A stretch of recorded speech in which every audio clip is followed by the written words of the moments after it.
மசாலா இல்லாத பொரியலா? வாங்க எப்படி பண்ணலான்னு பார்க்கலாம். தயிரும், வெண்பூசணியும் தான் இதுக்கு தேவையான பொருட்கள். தயிர் 2 பாக்கெட் எடுத்து வச்சுக்கோங்க. ரூ. 10 பாக்கெட் நாங்க எடுத்திருக்கோம். அப்புறமா இதில வந்து வெண்பூசணியும் தொலி நீக்கி குட்டி குட்டியா கட் பண்ணிட்டு, அத வந்து இட்லி பாத்திரத்தில வச்சு அவிச்சு எடுத்துக்கோங்க. அவியறதுக்கு வந்து 10 நிமிஷம் டைம் ஆகும். அது வந்து நல்லா வெந்து வந்ததுக்கப்புறமா அத ஃபேன் காத்துல நல்லா ஆற வச்சுருங்க.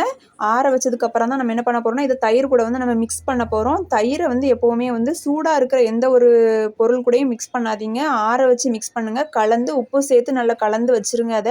அப்புறமா தாளிக்கிறது மட்டும் தான் பாக்கி. கடாயில எண்ணெய் ஊத்திக்கோங்க. கடுகு, உளுந்து, சீரகம், அப்புறமா வந்து தேவைக்கான வத்தல் நாங்க 2 வத்தல் எடுத்திருக்கோம். நீங்க வந்து எக்ஸ்ட்ரா எடுத்துக்கோங்க காரம் தேவைப்பட்டுச்சுன்னா. அப்புறம் கருவேப்பில போட்டு நல்லா வதக்கிக்கோங்க. வதக்குனோனே ஒரே ஒரு பிஞ்ச் மஞ்சள் தூள் ரொம்ப கம்மியா சேருங்க. அப்புறமா கொஞ்சமா பெருங்காயத்தூள் சேர்த்து நல்லா வதக்கிக்கோங்க. உடம்பு எடைய குறைக்கணுமா, இந்த வெண்பூசணி ஜூஸ் குடிச்சிட்டு இருக்கீங்களா? அத அப்படியே ஸ்டாப் பண்ணிட்டு, சுவையா இப்படி செஞ்சு சாப்பிட்டு பாருங்க. உடம்புக்கு குளிர்ச்சியும் இருக்கும், உடம்பு குறைஞ்ச மாதிரியும் இருக்கும், ஹெல்த்தியா சாப்பிட்ட மாதிரியும் இருக்கும்.